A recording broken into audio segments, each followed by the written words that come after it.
beloved of my Father, did you know that 7 days without prayer makes 1 week? Mandara Online Worship Platforms like to thank you for following and convocating with us on our online program. We still want to remind you that we do have our Power Hour, 6:30 a.m. every day as we receive the freshly bagged manna from heaven. Join us again on Wednesday as we have our midweek prayer. On Friday, we conclude the week with our Vespers as we listen to the beautiful words, the wonderful words, the words of life. And what are you waiting for? Please like our Facebook page, subscribe to our YouTube channel, and share our link to our friends, family, and those who call your friends. May God bless you.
Stands for go.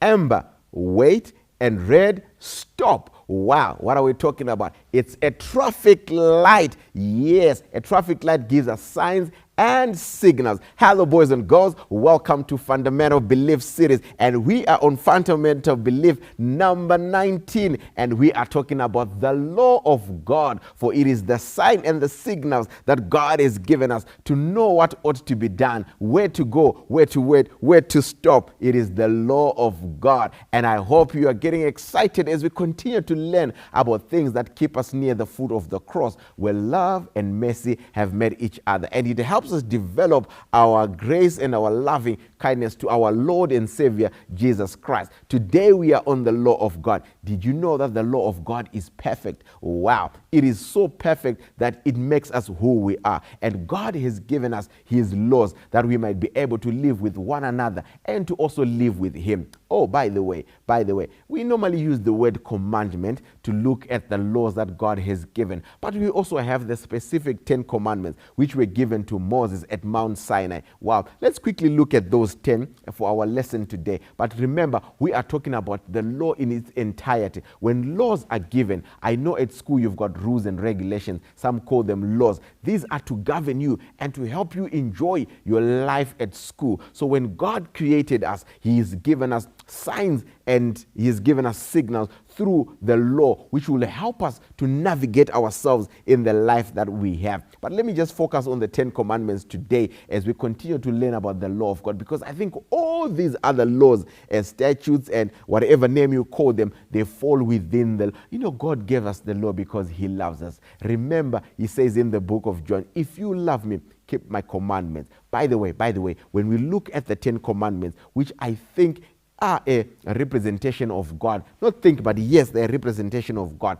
The first 4 commandments, they talk about our relationship to our Lord and Savior, Jesus Christ. And the last 6, they give us on a man-to-man or our personal relations with each other. So if we want to enjoy life, we must look at the signal and the signs that God has given us through his law. Remember, the law is perfect. The law is there to just make us see what God requires of us. And the law determines our obedience and our love and our trust for him. Remember, to obey is better than to sacrifice. We can only obey when God has given us his laws, when God has given us what we ought to do. A house without rules, laws, and regulations becomes, a place of, I don't even know what to call it. But even in a jail, people have rules and regulations because the laws are there to guide us to have a good relationship with those that have determined the course for us. So God has given us the law that we might be able to live according to his dictates, that we must show him.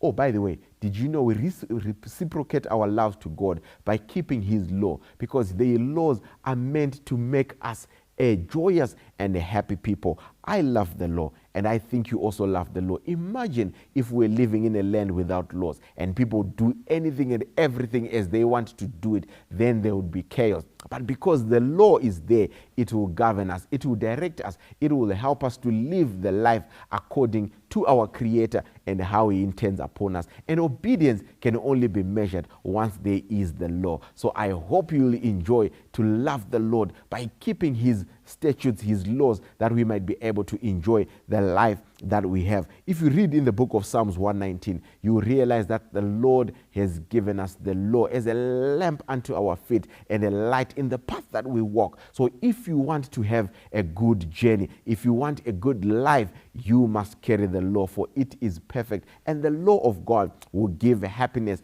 and joy in our lives. Actually, it is the only way that we show how much we love God, by being obedient unto him. When we disobey God, then we are living a life that God did not intend for us. But we can only do so when we have kept the law of God, when we have loved God through his law that he has given unto us. I charge you, my beloved friends, that let's keep the law of God. If you keep the law of God, you will enjoy your loving relationship with our Lord and Savior Jesus Christ. Our eyes are closed, our heads are bowed. Shall we pray? Our Father who art in heaven, thank you for you have given us the law. You have given it to us to be able to live one with another and to have a relationship with you, that you will help us grow in grace to be more like you. Bless us even as we continue to learn more about you. Thank you once again for this beautiful lesson. In Jesus' name we do pray. Amen and amen. Thank you, boys, for joining us. And today we were talking about the law of God. If you love the Lord, keep his commandments, and his commandment is perfect, and God loves us so much. And the book of Psalms 119 continues to remind us that the law of God is a lamp unto our feet and a light unto our path, and it will keep us from sin. God bless.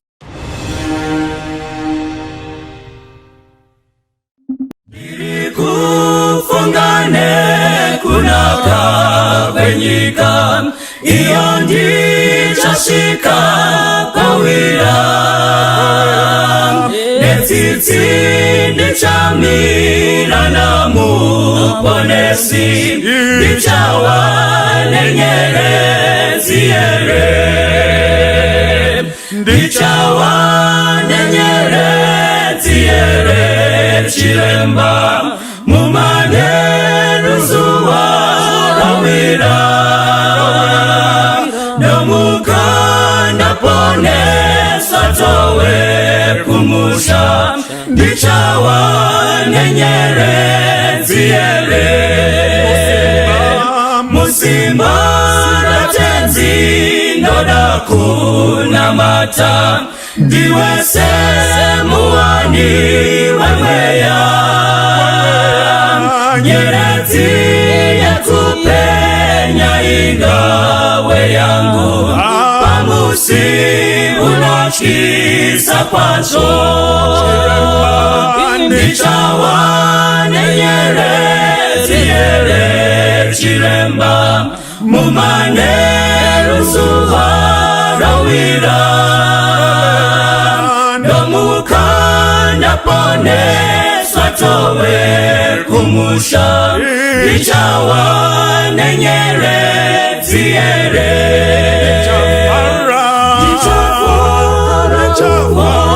na ususu wa Jesu ndomupa rokozo narine Shichandi fatamu moshawe ndarama kutindi kawana nyeredzi chiremba nichawa nyeredzi chiremba mumane ruzuva rawira ndomuka ndapone swatowe kumusha ndichawa nenyeredzi ndichafara kuona usu wa Jesu ndomupa rokozo narine Shichandi fatamu moshawe ndarama kutindi kawana nyeredzi chiremba ndichawa nenyeredzi chiremba mumane ruzuva rawira ndomuka ndapone swatowe kumusha ndichawa nenyeredzi ndichawa nenyeredzi chiremba mumane ruzuva rawira ndomuka ndapone swatowe kumusha ndichawa nenyeredzi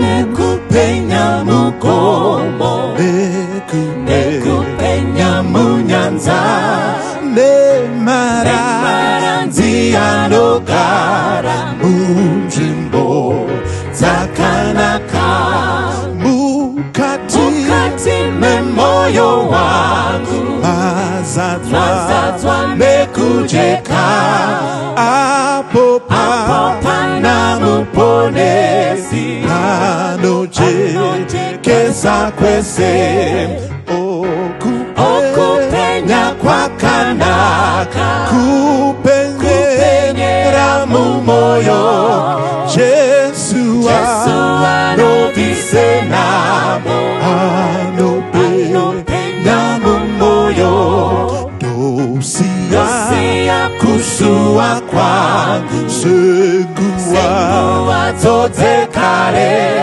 ndifukidze nekutenda undipe nikutenda kumusha wembiri uyo makandikadzirira moyo wangu unotenda emweya unobvuma okupenya kwakanaka kupenyera mumoyo Jesu anobvise namo anopenya mumoyo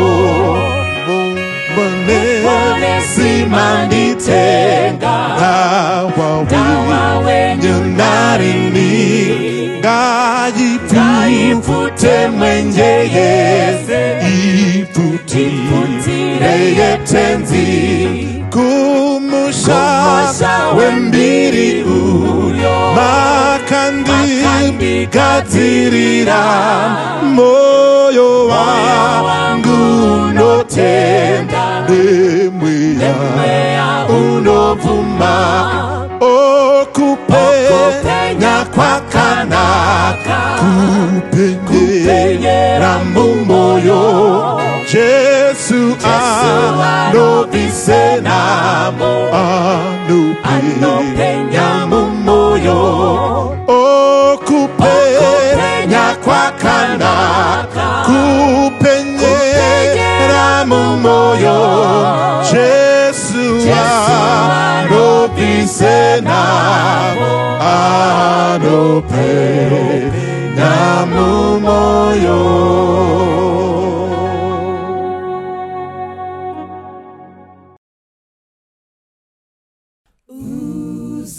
Uzerene kunetswa hana nzvimbo ya Jesu wabatwa nemirau hana nzvimbo ya Jesu o amire pamsiwo o guguza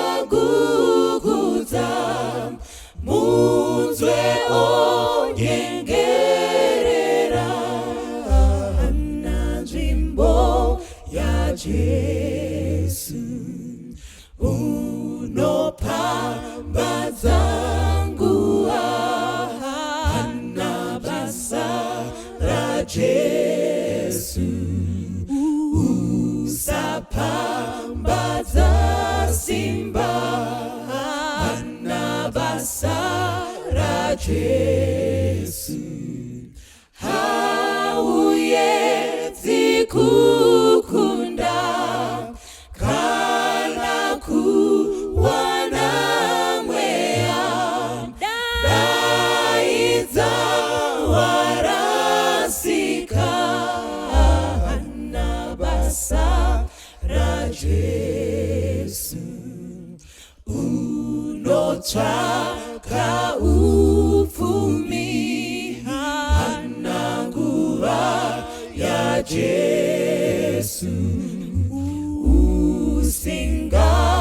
usingabati basa hana nguva ya Jesu rufaro neupfumi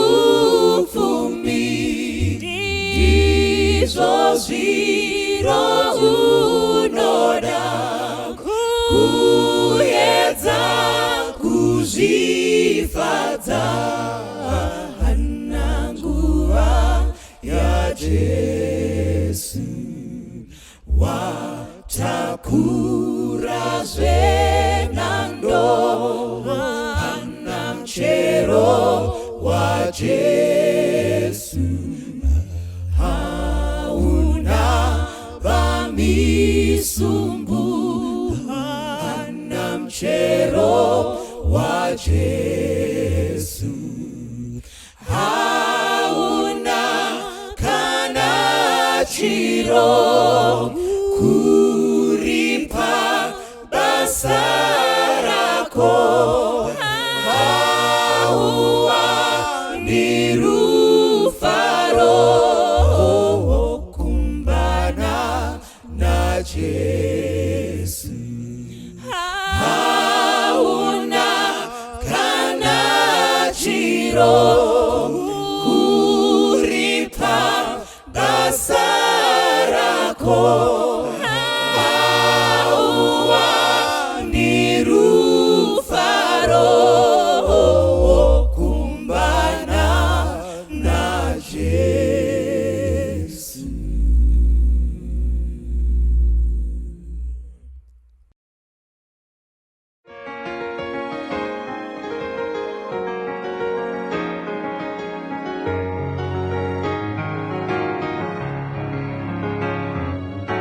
Kobanyaba zulamba kakasi peshe yakwa mangaba batutu ngo Jesu betumisa behlanziwe liwundlu bengena phakathi Jerusalem entsha behlanziwe ligazi lewundlu bengena phakathi Jerusalem entsha behlanziwe liwundlu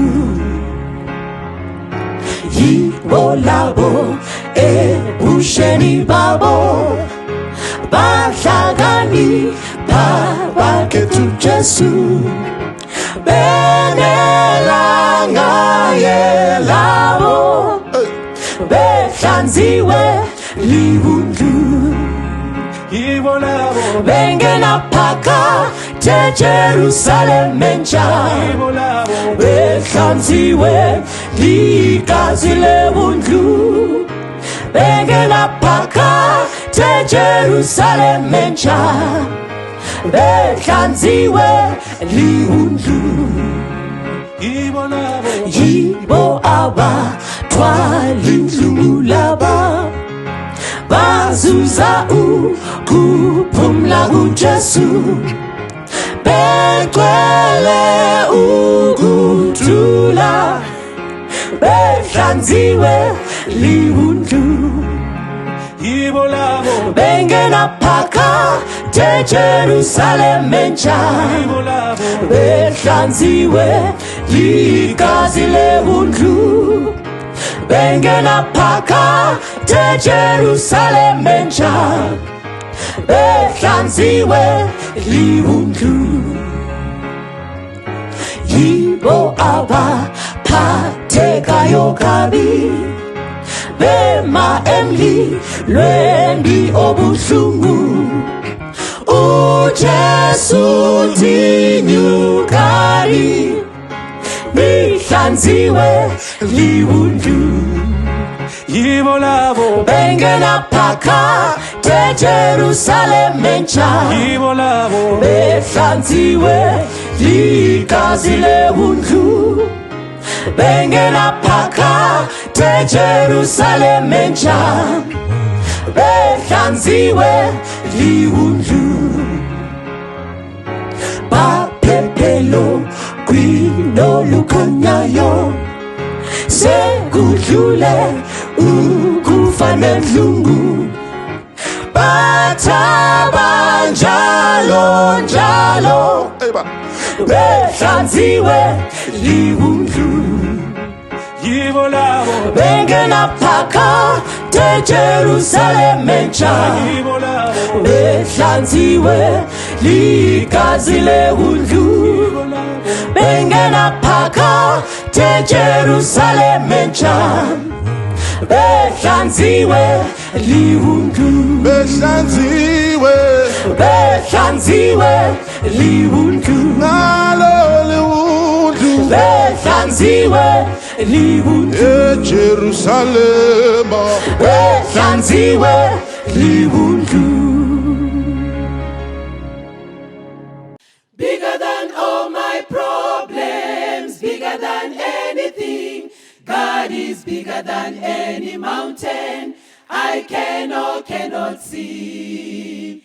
Bigger than all my questions, bigger than anything. God is bigger than any mountain that I cannot see. Bigger than all my problems, bigger than anything.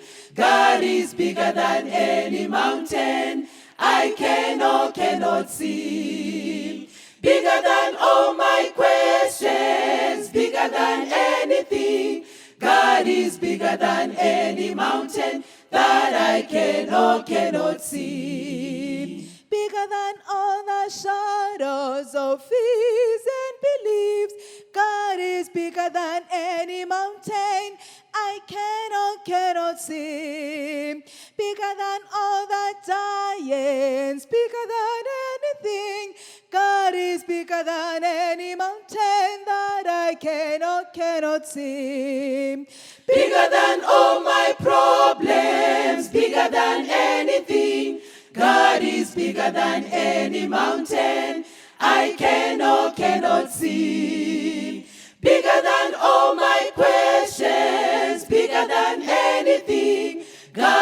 is bigger than any mountain that I cannot see. What a friend we have in Jesus, everything to God and pray.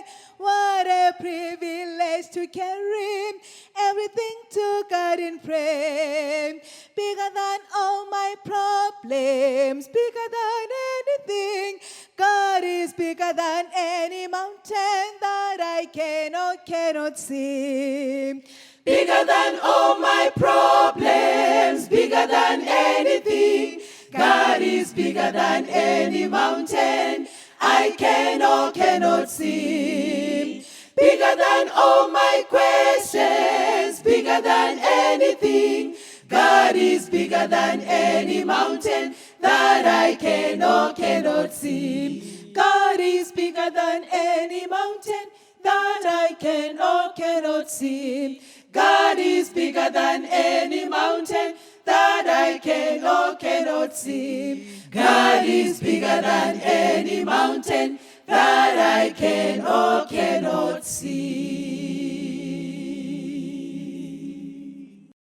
Unyika singaperi mune kutajene auzo bofuri hakuna usiku mwari achapukuta masoti awonese hakuna kuchane rufu hakuna usiku mazamba yanokosha mune kutajene ziange zendarama hakuna usiku Maria chapukuta masoti amobese hakuna kuchane rufu hakuna usiku mazamba rafigwi mune kutajene nerwizi runopenya hakuna usiku Maria chapukuta masoti amobese hakuna kuchane rufu hakuna usiku subahari zopenyi mumusha muchene yeye ndiyo kupenya hakuna usiku Maria chapukuta masoti awolese hakuna kuchane rufu hakuna usiku Maria chapukuta masoti awolese hakuna kuchane rufu hakuna usiku Maria chapukuta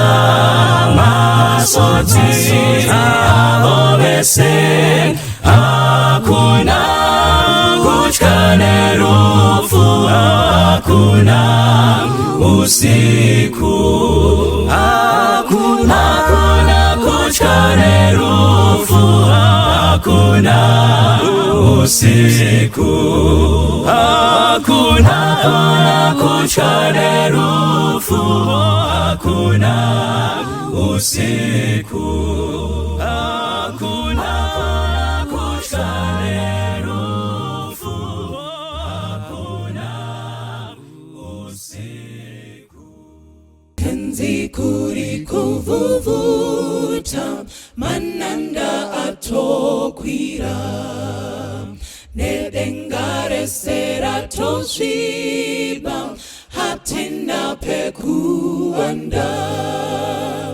motireka heretife musarare tofa nguva yese yazara nengozi nenyanza yavaguva mananda anonditeerera nyarara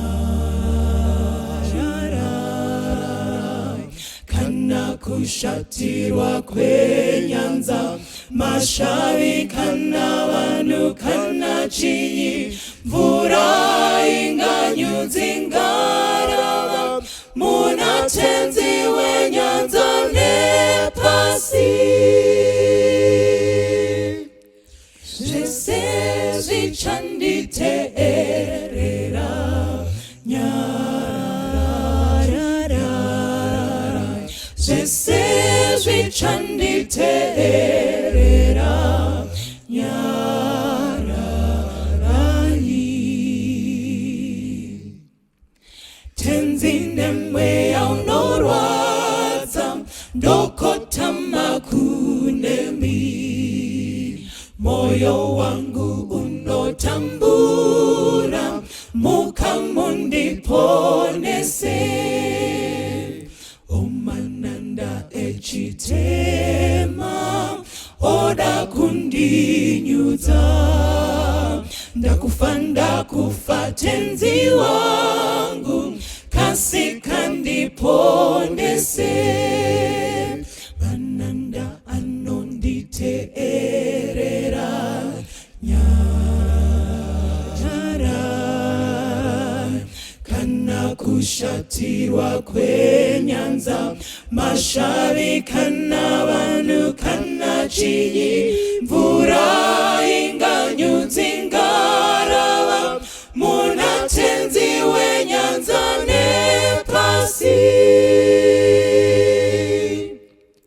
zvese zvichanditeerera nyarara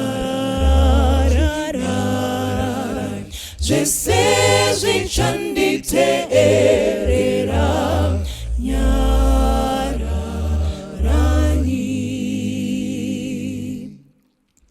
tenzi kutya kwazopera zvese zvazozorora nenyanza yazoteramira denga razova pedyo chimbiranyi mununuri musandisiyeka ndichasvika kumahombekombe ndizorore ikoko mananda anonditeerera nyarara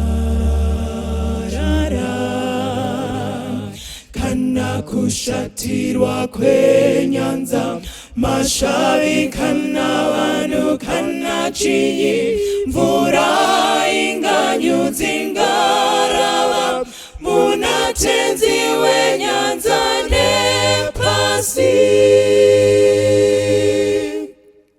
zvese zvichanditeerera nyarara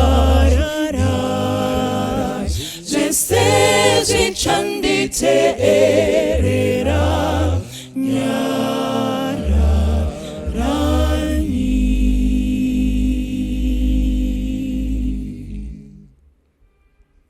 nokuchingamidzai mose kurusando rwedu semazuva ose mukudzidza shoko raMwari kuti vanhu vaMwari vakomborerwe takamirira kuuya kwaJesu kwechipiri.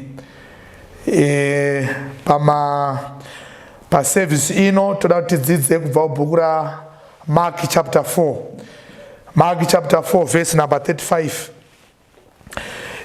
Pane nyaya inondikomborera, nyaya yandinovimba kuti muchakomborerwa nayo panguva ino tiri kudzidza shoko raMwari.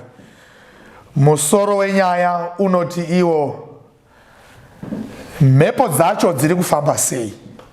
mhepo dzacho dziri kumbofamba sei ndiwo musoro wenyaya. Toda kuti tiverenge kubva mubhuku raMark chapter 4 verse number 35. Musoro wenyaya unoti Jesu unonyaradza dutu remhepo. Zvino nezuva iro ava madekwana vakati kwavari, ngatiyambukei mhiri.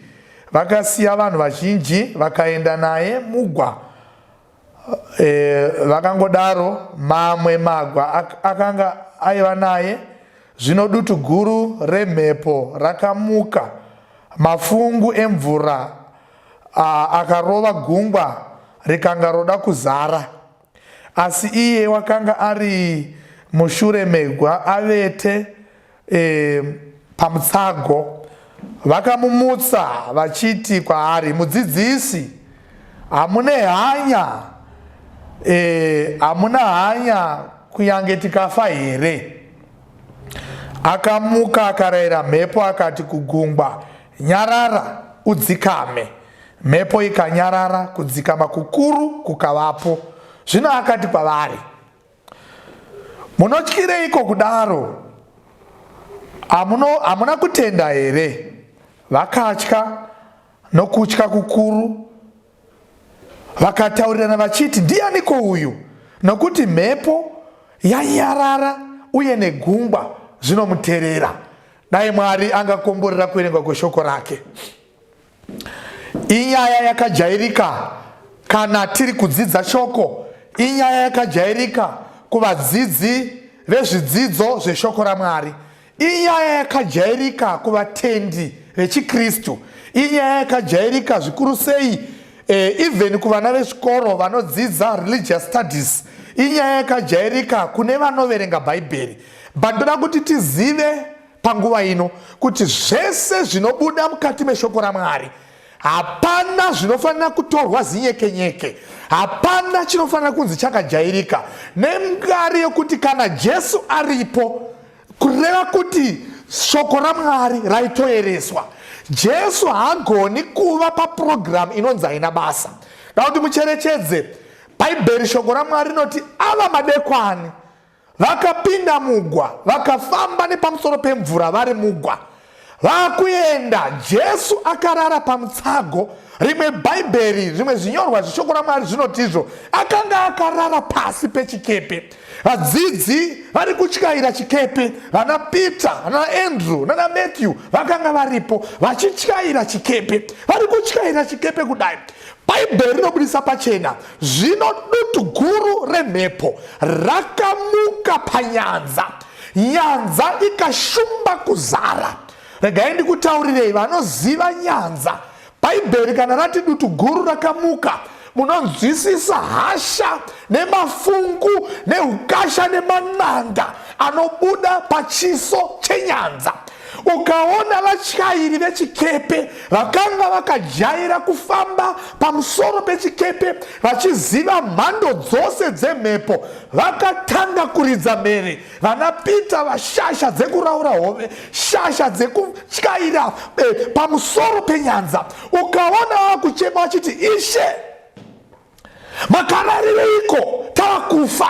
Zvebi rufu rwakanga rwakunhuhwa. Vakomana vakanga vakutoraira nhaka vachiti, hatifungi kana tikabuda mhiri kwenyanza, hatifungi kana tikadzoka mhiri kwenyanza. Chandinoda kuti muzive vanhu vaMwari, kunyange tiina Jesu, mananda emhepo anogona kubuda mukati meupenyu hwedu. Jesu ainai. Jesu akatorara pamutsago. Mhepo haina kuzengurira kuataka chikepe nekuti muponesi aripo. Ndoda kuti muzive vanhu vaMwari, even we are the disciples of Jesus, even tikava vadzidzi vaJesu, mananda emhepo anotiteverera. Kunyange tikava vafundisi, kunyange mukava maprayer warriors, kunyange tikava vaimbi, kunyange tikava mabishop, kunyange tikazikanwa kunzi tiri vana men of God, hazvigoni kuti tirarame upenyu hwakati tsurumete. Teresai vanhu vaMwari, nakuti muzive panguva ino kuti even vanhu vaMwari vanosangana munguva dzekutambudzika, even vari vatendi. Rangarirai Lazarus, yakanga iri shamwari yaJesu yaidikanwa, but naiye akafa. kunyange shamwari dzaJesu dzinofa, kunyange shamwari dzaJesu dzinosangana nemananda emhepo, kunyange shamwari dzaJesu dzinofirwa nevadiwa, kunyange shamwari dzaJesu dzinoita maheartbreaks, kunyange shamwari dzaJesu dzinogona kutodivorsa mamarriages, kunyange shamwari dzaJesu dzinogona kuita nherera, kunyange shamwari dzaJesu dzinogona kusangana nemhepo dzokuita shirikadzi, kunyange shamwari dzaJesu dzinogona kudhiraivha motikari dzikarovera mahedhoni. Ndoda kuzivisai vanhu vaMwari, kunyange zvakadaro tina muponesi pasi pechikepe, tina muponesi pasi pechikepe. Chaunofanira kuziva munhu waMwari ndechekuti kana mananda auya unorangarira here muponesi. Nakuti muzive chinhu ichi, vakomana vakati vatraya kutyaira chikepe vachifunga kuti vangayambuka mhiri, vakanganwa kuti vana muponesi. Chaunofanira kuziva mukati merwendo rweupenyu, rwendo rwechikristu, hatigoni kutyaira chikepe, tina muponesi tikaramba takanyarara. Mananda hatingakwanisi nekuti aripo akasika mananda, akasika mananda, akasika mafungu, akasika mhepo. Ndiyezve akasika munhu ari kutyaira chikepe, ndiyezve akasika nyanza. Saka ziva muridzi wezviro, ziva muridzi wezviro. Vanhu vazhinji takatora upenyu tikahwisa mupoketi, tikafunga kuti tisu vana maziva zvose, tokanganwa kuti kudenga kuna Mwari. Vamwe vakati vakomborerwa vaguta nyemba, vakakanganwa muponesi akavasimudza kusvika pavakasvika. Vamwe vakati vaenda mhiri kwenyanza, vakakanganwa Mwari akavaponesa. Asi regai ndikuudzei, mananda kana akauya muupenyu, zviri nane kurangarira muponesi. Rangarira muponesi wako. Tereresai vanhu vaMwari, vakomana vachema, mukomana akarara. Ini ndine mubvunzo ini, ko mananda aya aita sekuti ari kungoafekta kana kuti ari kubata-bata vakomana vaityaira chikepe, yeti Jesu anotaridza kuti he was at peace, haana kumbobvera anzwa impact yemananda. Sei asina kunzwa impact yemananda? Ponesi akarara pasi pechikepe. Tereresai vanhu vaMwari, nakuti muzive chinhu ichi.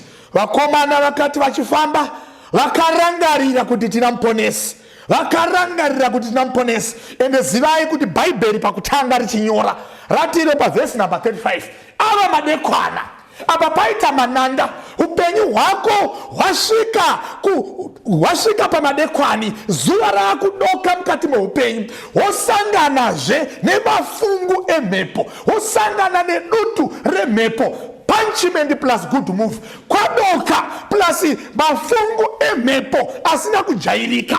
Ukaona vanhu voshedza achitsvaka muponesi, asiwo dziridzo nyanzvi dzekutyaira chikepe pabiravira renyanza, kureva kuti varume vapererwa. Apa kwadoka, hakuchina rubatsiro. Chero vakadeedzera uko neuko, hakuchina rubatsiro, kwadoka. Asi apa pauya mananda mukati meupenyu hwako, kwadoka kwauya mananda.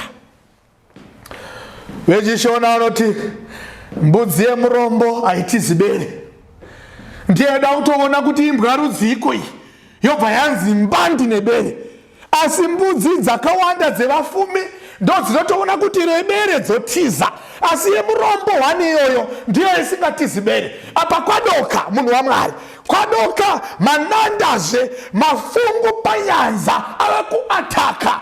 Toita sei? Tiri kutsva kwese sefodya, uku inotsva uku yakarumwa. Ndo patasvika mukati meupenyu, tichaita sei kana tasvika pakadai? Apa kwadoka, apa tasangana nefungu remananda. Vana vari kurwara, asi vana havarwara. Baba vakatiza vakarovera muJoburg, baba vakatiza vakarovera muMozambique. Kwadoka wasangana nemananda, kwadoka wasangana nemananda. Maiyo muri kuzaka, kwadoka masangana nemananda. Baba muri kukaroi, kwadoka masangana nemananda. Mukoma muri kuMoza, kwadoka masangana nemananda. Mai muri kuBulawayo, kwadoka masangana nemananda. Chinokosha munhu waMwari, kana wasvika panguva yakadai, pabiravira reupenyu rekuti ramangwana rako hauchazive kuti zvichazovei, pavakudiwa kuti unoziva here wekudeedza, panguva yakadai uri pachomanikidza apa kwadoka nyika yose yakanyarara, iwe nemafungu ndimi muri kunetsana, pavakudiwa kuziva ukudeedza. Panguva dzakadai ukasanyatso kuverenga nhano dzechikristu chako, vamwe vanoedzegwa vari pan'anga. Ukasaverenga nhano dzechitendero chako, vamwe vanoedzegwa vari paaprofita venhema. Kwadoka apa pane mafungu, kwadoka munhu waMwari, haunawo kuvhunza. Shamwari dzakutiza mananda eupenyu, muponesi asi akarara. Ponesi akarara. Ndoda kuti ndifarire vakomana vadzidzi vaJesu. Chekutanga vakarecognize kuti watinaye is not an ordinary man. Watinaye is none other than but Jesus, the Son of God, the Almighty. Akatanga kurayira kuti ndichava wandichava ku Old Testament. Vana Peter vaivapo, asi vana Matthew havana kuti Peter ka ndiwo mukuru, ndiwo unoziva. The sons of Zebedee vaivapo, asi havana kukonsultwa, asi vese vakatenderana kuti tine murume ari extraordinary, asina kujairika. Let's try our master. Vakomana vakadeedza, naishe makarara seiko tichifa. Muri mberi vanhu vaMwari, kuudza muridzi weupenyu kuti makarara seiko tichifa. Kuudza muridzi wegungwa kuti gungwa rotiuraya. Kuudza muridzi wemananda kuti mananda mafungu akuda kutiparadza. Kuudza muridzi wemunhu kuti makatisika tava kufa. Chinotifadza, Jesu unotamuka, anoti achimuka hana kuvhunduka. Kwachiverengera kamumukiro kaakaita, ndofunga akatomuka achitozamura kuti kochiko, nokuti dutu remhepo rakanga kunyange vaiva muchikepe chimwe chete. Kusheka kwaita chikepe hakuna kumutsa Jesu. Amene kuti ndiri kunzwika here kunzoko. Mhepo payaishekesa chikepe, vakomana pachaita sechida kutsemuka, chikaenda rimwe side, vese vaindoti maiwe, vachitochema vari kuko, vanoti maiwe. But pavaishekewa nechikepe chichishomba kudambuka, gungwa richiita serava kuzara, sepavakuita tsunami. Asi muponesi hana kushekewa, haangashekewi nechisikwa, haangashekewi nechisikwa. Iyi pfungwa inongobudisa kuti tinonamata Mwari mukuru anoti kana tichishekewa tiri muproblem. Iye anenge ari muproblem yenyu achinyemwerera kuti zivaiwo kudeedza, zivaiwo kudeedza. Vakomana anodeedza muponesi. Ponesi makararireiko? Tava kufa. Ponesi makararireiko? Tava kuparara. Jesu anomuka, anobva ati mananda nyarara. Anonyaradza dutu, anoti dutu nyarara, anoti gungwa nyarara. Vesi inotiyo chiripo ripotyo, mhepo negungwa zvakanyarara. Haizi mhepo chete yakanyarara, but it was a combination yemawaves pamwe chete nenyanza zvabatana, ndo zvaisumudza hasha yakapotsa yadambura chikepe. Now kana uchiverenga bhuku raGenesis 1 verse number 1 inotiyo pakutanga Mwari akasika denga nenyika, yozoenda mberi akaparadzanisa nyanza, nzvimbo ine mvura akaiti nyanza, nzvimbo yakaoma akaiti nyika. Kutoreva kuti nyanza ndeimwewo nzvimbo yakatosikwa yakazvimiririra, ndo yaakanyaradza iyoyo, nyarara, akanyaradza mhepo nyarara. Vhesi inotiyo zvakanyarara chiripo ripotyo, ipapo mhepo dzakanyarara. Vakomana vakatarisana kuti deva rokomana mazoro kuti mawanikaya munhu rudziko amupo vanhu vaMwari. Vakomana vaifamba naJesu every day vachiona minana nemabasa esimba aaita, but vakanga vaposati vaposhamisika. Nemhaka yei vakanga vasina kuposhamisika? Nokuti maproblems aisolvwa naJesu kune vamwe vanhu akanga asingaafekti ivo, saka vaishamisika. Vanhu vaiporeswa nevanhu vaiporemeserwa hama dzavo, asi zvakazoti zvavaafekta ivo, ndopo vakati Mwari ngaakudzwe, munhu rudziko. Zvimwe zvacho zvotoda kuti uafektwe kuti unzwisise simba raMwari. Kwazviona zvichiitika kwevamwe haungazvinzwisisi. Hamuna kundidzora Mwari. Zvimwe zvacho zvinototsvaka kuti uite nherera kuti unzwisise simba raMwari. Zvimwe zvacho zvinototsvaka kuti uite svimurume kuti unzwisise simba raMwari. Zvimwe zvacho zvinototsvaka kuti imba ife kuti ugonzwisisa, kuti imba itsve nemoto ugonzwisisa simba raMwari. Vana Pita vaifamba naJesu, but hapana kana zuva rimwe chete randinorangarira ravakashamisika vachiti uyu munhu rudziko.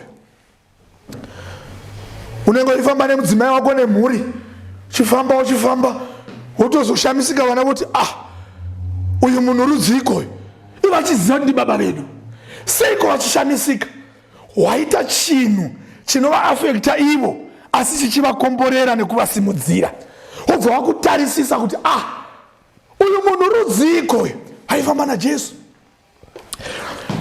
Tereresai vanhu vaMwari. Mhepo yakasimuka pagungwa hatina kupuwa rekodhi yekwayakabva. Hamuri peri vanhu vaMwari. Imhepo yakangosimuka yakananga chikepe chevakomana. Ende hatina kubudisirwa pachena neshoko raMwari kuti zvaiva zvikepe zvingani zvaiva panyanza zvakaafektwa nemhepo. Ende Bhaibheri harina rekodhi yezvimwe zvikepe zvakatsumba kudambuka uyezve manandaya akanyaradzwa pagungwa, akanyaradzwa echikepe chanapita here kana zvimwe zvikepewo zvakanyarara. Zvimwe zvikepe zvakanyarara. Bhaibheri rakapanyarara ipapo. Asi chandinonzwisisa, mhepo iyi inogona kunge yakatoafekta mamwe mazi houseboats akanga ari kumhenderekedzo nepakati penyanza vachitodawo kuda kufa, asi vakashamisika. Mhepo yanyarara asi vasingazive vainyaradza. Simba raMwari, kana Mwari akataura zvinoafekta nyika yose. Mwari akadeclare drought rinoafekta nyika yose. Koga kana ataura kuti Lazaro muka, ndopanomuka Lazaro chete. Pati akati mananda nyarara, gungwa rese rinonyarara. Dai Jesu asina kutaura kuti Lazarus muka, akangoti muka, nana sinyoro vakafa vaimuka neroro zuva, nana zviruvi, nana magwenya, nana manjenjenje, nana madhuve, nana save vaidai vakamuka nezuva iroro. But Jesus said to be very specific, akati vamwe vose nyararai, anofanira kumuka ndiLazarus. Kana mkuru ataura, ndiani angapikisa? Kana mkuru ataura, ndiani angapikisa? Vamwe vakanga gungwa rese rakanyarara, kureva kuti vamwe vakanga vachichemaonekavo kachikepe kemangamanga vaiva kuda kufa. Mananda paakanyarara, mafungu paakanyarara. Impact yeizwi raJesu rakanyaradza nyanza yose. Muri peri vanhu vaMwari. Impact yechitendero chanapita chakanyaradza gungwa rese. Impact yechitendero chako mudikani mudzinza rekwenyu inogona kunyaradza mhepo iri kuafekta dzinza rose. Ndiri kuti mudikani uri form 4, impact yekuziva Jesu inogona kukomborera dzinza rose.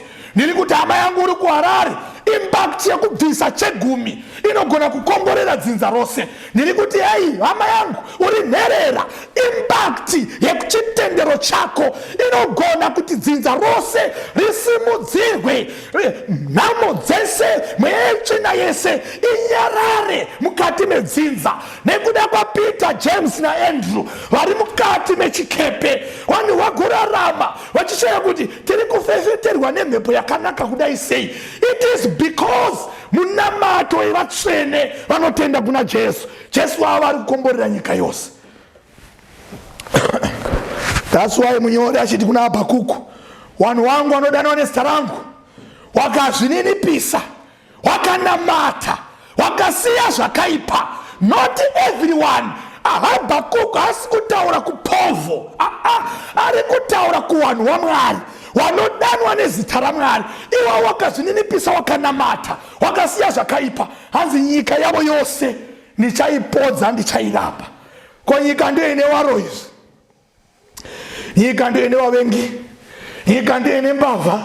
Mbavha dzinongozoona zvinhu zvakufamba zvakanaka munyika, voshaya kuti zvaita sei. Vanhu vaMwari vanamata, Mwari ndobva arapa nyika yose, nevaroyivo vakutodya vachiguta, nesimbe dzakudya chiguta, nekuti somewhere somehow kune vanhu vaMwari vari kunamata.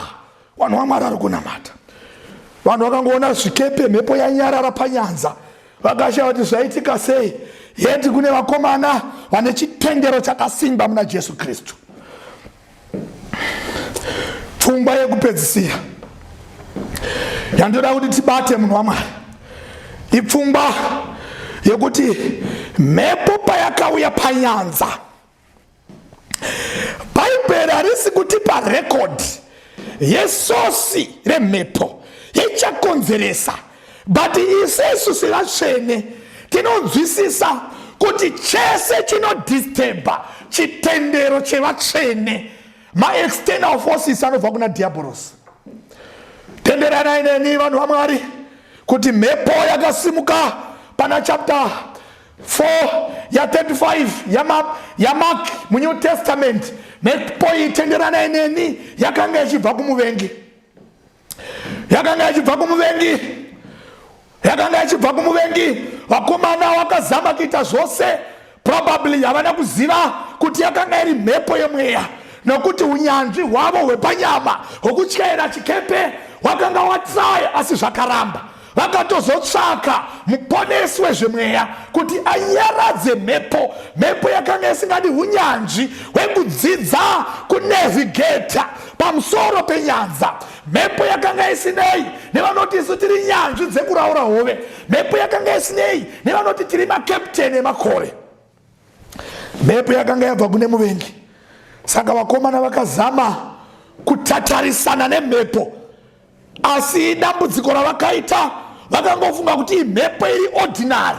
Vakati ticharwisana nayo mhepo iyi kusvika taihwina, until vazonzwisisa kuti kamurovere kwemhepo iyi nekamurovere kairi kuita chikepe inenge mhepo isina kujairika. Yotoda muridzi anonzwisisa the spiritual realm. None other than but Jesus Christ. Komana ane simba. Vakazoudza muridzi zvikanzi makanyarara seiko, makararireiko, tichifa naimponesi mungafare here kana tikafa. Jesu akadeedzera peace be still. Munhu waMwari, iwe neni hatina simba rekurwisa diabolos. Hatigoni kuenda school of theology kundodzidza kurwisa diabolos. Chatinogona kundoita kudzidza mavhesi, but kana yekurwisa diabolos inoda Jesu pamberi. Iwe neni munhu waMwari hatigoni kumuka tichisimudza masimbi kuti tite mamuscles ekukwanisa kurwisa diabolos. Taita wana wadiki, isu takaberekwa mbereko yezvivi. We are inclined to sin. Propensity yechivi iripo patiri. Hatigoni kurwisa chitema kana tisiri muna Jesu Kristu. Kana tiri muna Jesu akaenda pamberi pedu akati peace be still. Umbavha hunopera, corruption inopera panyika, kuchiva kunopera, upombwe hunopera, kuwirirana nevanhu vasinganamati Mwari kunopera, chitendero chigova chitendero chitsvene. Saka ziva sosi yemhepo. Mhepo iyi yakanga yabva kuna diabolos. Saka neimwe nzira muparidzi panguva ino ari kungoti kune mhepo dzinobva kuna Satani. Ndosaka vachinzwa vanhu vachiti pasimuka mhepo, pasimuka mhepo. Asi dzimwe mhepo ndinoshamisika semuparidzi kuti vanhu vanenge vachida kuba pakambani, then musi uyoyo vakuru vekambani voti nhasi tiri kukusechai. Vanhu vobva vati pachabiki pasumuka mhepo. Imhepo rudzi dzasumuka, mhepo dzinokutadzisa kuita zvakaipa. Imhepo dzakaipa here? Mhepo dzinokutadzisa kuita zvakanaka. Imhepo rudzi. Saka zira mhando yemhepo. Handizivi muri kundinzwa here vanhu vaMwari kunze uko. Munamato wangu ndokuti shoko iri risvike rakajeka, rireve upenyu mukati meupenyu hwako, rireve rufu kune vasingadi shoko. Teresa munhu waMwari, regai ndikutorei kubhuku raJona. Profita Jona ari muOld Testament. Jona munomuziva, Mwari amutuma kuenda kuNinevhe. Teresa munhu waMwari, komana akati akagara ega ari pamba akati Mwari ada kundijairirei ini ndiende ndinoparidza ndichisiya madhiri angu.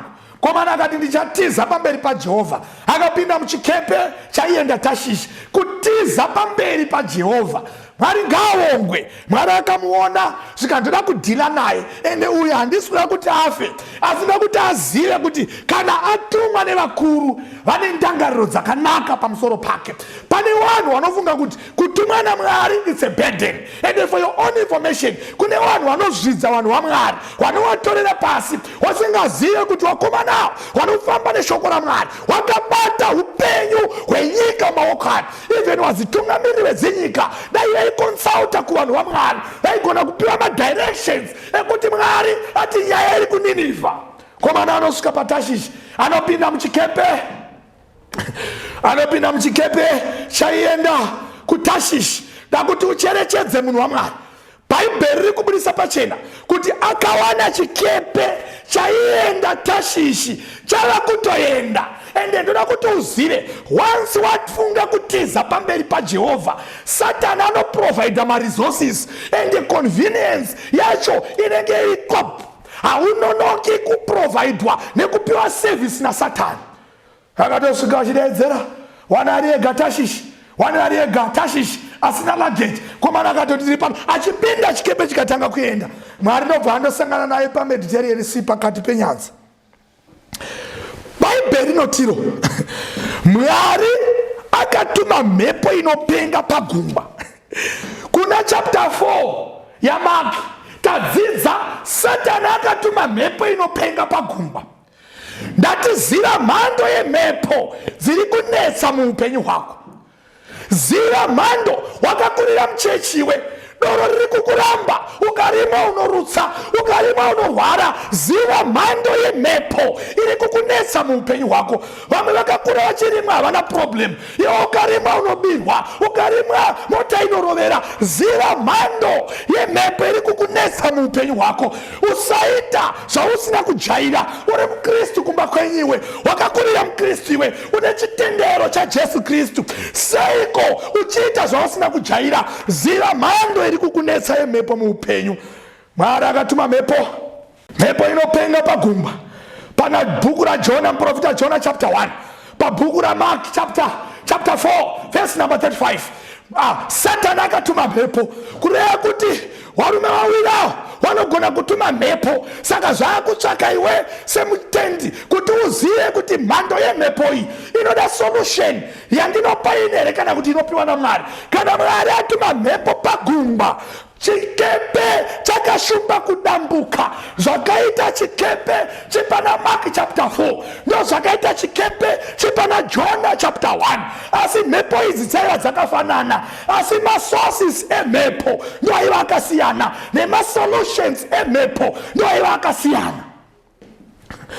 Mhepo yekuna Mark yaida Jesu, mhepo yepana Jona inoda Jona kuti adaire ega aite solution. Mukomana anoti mukangondikanda mumvura mhepo inonyarara. Ende mukomana aiva akararawo pasi pechikepe, Jesu aiva akarara pasi pechikepe, Jona pasi pechikepe, Jesu pasi pechikepe. Uri kuona here the great deception? Zvikasinzo nanganidza soko raMwari kuti zvabva kuna Mwari ndezvipi. Ukasaita zvekutamba unonamata Satani uchiti ndiMwari, nokuti Jesu apa akararawo muchikepe, Jona akarara muchikepe, ende pese paita mhepo, ende pese paita macomplainants. Vaiva muchikepe pana Jona vakati naiwe muvati, vaiva muchikepe pana Mark vakati naiwe muvati kubvira Jesu. Asi sosi mhepo yapana Jona yakabva kumukuru kuna Mwari, yekuti ise munhu waMwari mudirection. Jona audza vanhu solution. Jona anoti varume, nditorei mundikande mumvura, ipapo gungwa richakunyararirai. Asi kuna Mark Jesu anomuka oti peace be still. Hadzisi mhepo dzose dzichanyaradzwa naMwari, nokuti dzimwe dzacho Mwari ndiye ari kutotuma. Munhu waMwari, ndoda kuti uverenge nhano dzawakafamba mukati meupenyu, uone kuti mhepo dziri kukutevera idzi anofanira kupa solution ndiJesu here kana kuti ndiwe muridzi wadzo? Wakandoromba wega munhu waMwari, kwanofanira ndozvidzosera nokuziva. Ndatiziva mhando yemhepo, ndati munhu waMwari waitiza wega chikoro, solution unoiziva. Chingotsvaka kama past exam unyore form 4, ndati munhu waMwari unofanira kuziva zviri kukonzeresa. Musapomera Mwari pamwe pacho uriwe mukonzeri wezvinhu. Mwari ari kukuisa mugwara. Ndati ndikandei mumvura mhepo yenyarare. Asi Jesu anomuka oti peace be still, vanhu voshamisika. Mhepo yanyarara. Pakakandwa Jona mumvura, vanhu vakashamisika futi, mhepo yanyarara. Mumba yekwenyu mune mhepo. Ari kukonzera mhepo ndiani? Imwe mhepo inoda Jesu, imwe mhepo inoda iwe mudikani. Wakateerera shoko raMwari. Ndoda kuti uve nesilent prayer pauri. Utevere mafootprints eupenyu hwako. Uone pakatangira mhepo. Ndi Satani here kana kuti ndiwo wakakonzeresa. Ikono uri kunenera vanhu mukati meupenyu. Vanhu vanondivenga, vanhu hawandidi, mhepo yakakonzerwa nani? Kana vanhu vachikuvenga, mhepo ari diabolos akakonzeresa. Deedza Jesu muupenyu hwako. Iva nesilent prayer. Udeedze mukomana wepaCalvary ane ropa risina charakatadza, ropa risina charinopomerwa, ropa risina gonorrhea, ropa risina kumboona COVID-19, ropa risina influenza, ropa risina cancer. Komana anoti akadeedzwa zita rake, kingdom yaSatani inosheka. Asi dzimwe mhepo hadzidi kudeedza Jesu mudikani. Hausi kuteerera vabereki. Ndosaka zvichikunetsa. Chingofonera vabereki ka. Uvati makadini zvinhu zvakutofamba muupenyu. Just a phone call. Vabereki vakafara, zvinhu zvinofamba zvakanaka. Mwari wekudenga akukomborerei, Mwari wekudenga akiitire zvidhafu-dhafu, Mwari wekudenga akiitire zvakanaka. Ngatinamatei. Baba wekudenga, ndinouya pamberi pechigaro chenyu panguva ino nekuzvininipisa nekuteuka nemwoyo wakarereka Mwari. Ndiri mutadzi mukuru panyika ino, asi kunamatira vanhu wenyu. Waripo vane mhepo dzinovateverera dzakatumwa nemuvengi. Mhepo idzi dzimwe dzacho dzakatotangwa nevakatofa. Mwari wangu namuponesi, vamwe mhepo idzi dzakatangwa nevasingazive. Vamwe mhepo idzi vakatoudzwa kare kuti hazviperi. Vamwe vakaudzwa kare kuti uchafa iwe usina imba, uchafa uchiroja. Vamwe vakaudzwa kuti uchafa uchikotendereka nenyika. But Mwari noda kudeedza panguva ino, zvaitwa zvaringana, tatenderera nenyika zvaringana. Izwai kuchema kwevanhu wenyu. Mananda ngaanyarare. Peace be still. Vanhu wenyu kana vorara vape hope dzakanaka. Kana vosenza mari dzavanobata, ngadziye nezvadzinotenga. Itai kuti mhuri dzavo dzigare dziine peace. Vakadzi varemekedze varume, varume varemekedze vakadzi, vana varespekte vabereki vavo, ma-extended family ave nemufaro. Vari kumabasa, nevakuru vemabasa, nevashandi nevashandirwi vave nemufaro. Itai kuti zvinhu zvifambe zvakanaka nenyika yedu yeZimbabwe. Ndinoinamatira nezita raJesu. Ruoko rwenyu ngarublesse nyika yedu, muchitiregerera kutadza kwedu. Zita renyu rinamatwe nekusingaperi. Amen. Pamchinjiko pane upenyu, Jesu atinditarise, pasine pfuma ngezvenhando, pamberi ndoona zvakanaka. Mune upenyu mukutarisa, muchinjikwa upenyu wakanaka, kutarisa Kalvari. Apo ndakamutarisa Jesu, iye akanyemwerera, kuti ndava mumatambudzo, muchinjiko unondisimbisa. Mune upenyu mukutarisa, muchinjiko Kristu, upenyu wakanaka, kutarisa Kalvari. Ndinozotarisa mchinjiko, ndosimbira muchinjiko, hakuna anozopudza Kutika Pano Simira Simbaredenga Mune Mube Nyumugu Tarisa Muchinjika Upenyu Makanaka Kutarisa Kalvari Mune Upenyu Kutarisa Muchinjika Upenyu Makanaka Kutarisa Kalvari Upenyu Makanaka Kutarisa Kalvari Upenyu Makanaka Kutarisa Kalvari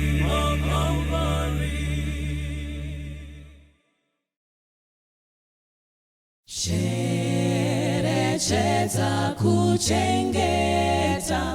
kuchengeta Sabata Cherechedza kuchengeta Sabata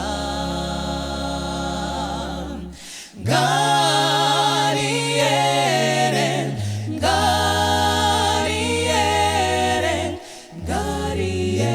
Sabata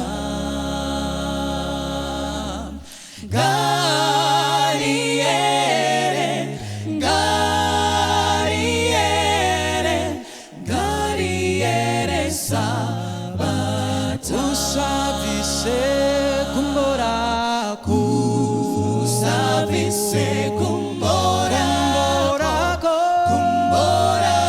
Sabata Utivamira zemakuwa Usavise kumborako Sabata Iro Gariere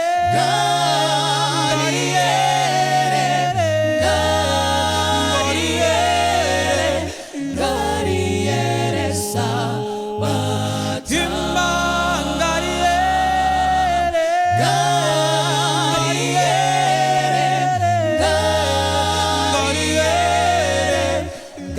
Gariere Sabata Usavise fungwa zako Usavise fungwa zako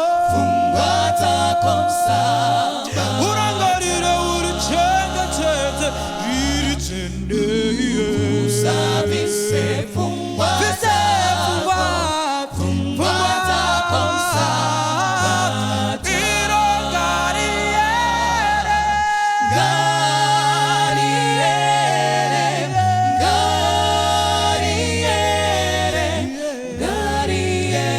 Sabata Gariere Sabata Gariere Sabata Jehova akasika denganenyika akazorora nesabatairo akarisana ngu